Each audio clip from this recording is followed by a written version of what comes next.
Install Android 10 on Ulefone S9 Pro via LineageOS 17.1 GSI Treble ROM. Please check the description for important notes and all the download links.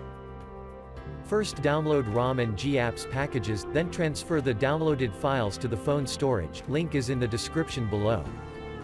Step 2. Boot your device into TWRP recovery.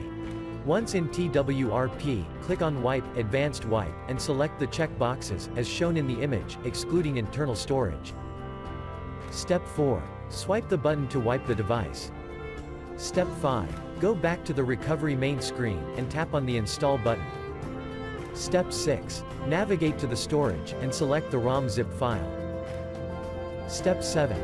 Finally, swipe the button on the screen, to install ROM file. Step 8. Flash the GApps zip package, in the same manner.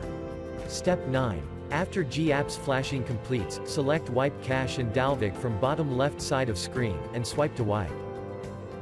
Step 10. When the flashing process is complete, hit Reboot System. That's it, you have successfully installed the ROM on your device.